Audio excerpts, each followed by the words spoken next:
Hello, Bacho. Let's see this question. So the question over here says, which one of the following is not a correct match of the term and its description?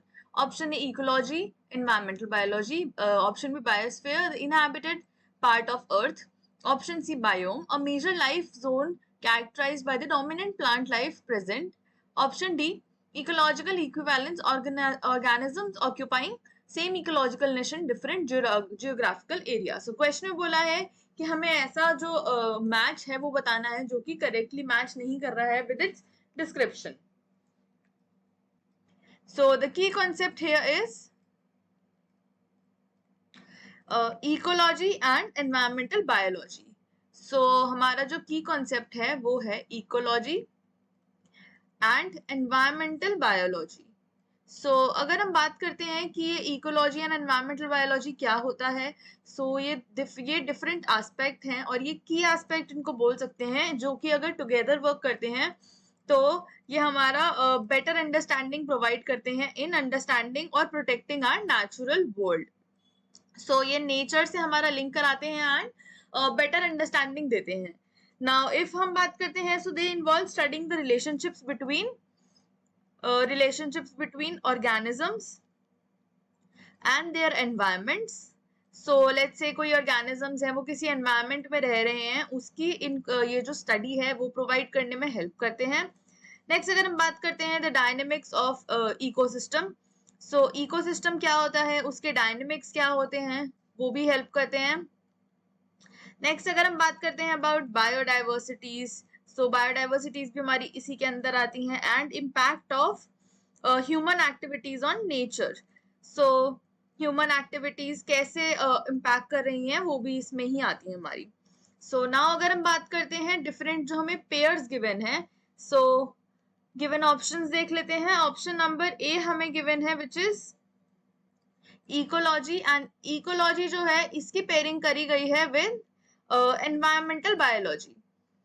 Ecology क्या होती है हमारी, ecology जो होती है ये Indeed हमारी एक ब्रांच होती है बायोलॉजी की एंड व्हाट हैपेंस इज कि ये डील करती है विद दी. इकोलॉजी जो होती है deals with studies the relationship between organisms and their environment. ये ऑर्गेनिजम्स एंड उनके एनवायरमेंट से उनकी जो स्टडी है, इनकी जो रिलेशनशिप है उसको डिस्क्राइब करती है. अगर हम बी की बात करते हैं, ऑप्शन बी हमें गिवन है that is biosphere and biosphere को बोला गया है that biosphere is the inhabited part of the earth. हमारा जो बायोस्फीयर है वो क्या होता है, इसमें बोला गया है कि ये हमारा इनहैबिटेड पार्ट होता है अर्थ का. This is not a general term, this is a general description rather than a specific term. जो करेक्ट वो होती है, करेक्ट जो अगर हम बात करते हैं बायोस्फीयर की, तो बायोस्फीयर जो होता है हमारा ग्लोबल सम रिप्रेजेंट करता है ऑल इकोसिस्टम्स का. जो हमारे सारे इकोसिस्टम्स होंगे उनको रिप्रेजेंट कर रहा है हमारा बायोस्फीयर.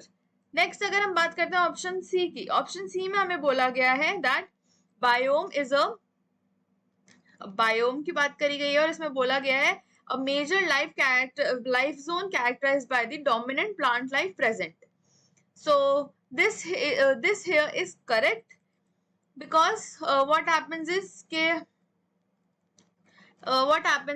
that ये जो बायोम होता है ये एक मेजर इकोनॉमिक कम्युनिटी होती है जो कि it is type characterized by its dominant vegetation and climate. ये जो बायोम होता है ये हमारे डोमिनेंट वेजिटेशन एंड क्लाइमेट को रिप्रेजेंट करते हैं. नेक्स्ट अगर हम ऑप्शन की बात कर लेते हैं which is option number D. Option number D में हमें बोला गया है इकोलॉजिकल इक्विवेलेंट्स एंड इनकी पेयरिंग और इनका डिस्क्रिप्शन जो दिया गया है वो दिया गया है that is organisms occupying the same और इकोलॉजिकल निश. इसमें बोला गया है कि ऐसे ऑर्गेनिजम्स जो कि हमारे सेम इकोलॉजिकल निश में पाए जाते हैं and in different geographical areas. This option here is absolutely correct. जो इकोलॉजिकल इक्विवेलेंस होते हैं इनका अगर डिस्क्रिप्शन की बात करें तो ये ऐसे ऑर्गेनिजम्स होते हैं जो हमारे सेम इकोलॉजिकल निश में प्रेजेंट होते हैं but in different ecological geographical areas और डिफरेंट एनवायरमेंट्स। सो देयरफॉर अगर हम बात करते हैं कि कौन सा ऑप्शन हमारा मैच नहीं होता है, तो वो है हमारा ऑप्शन नंबर बी।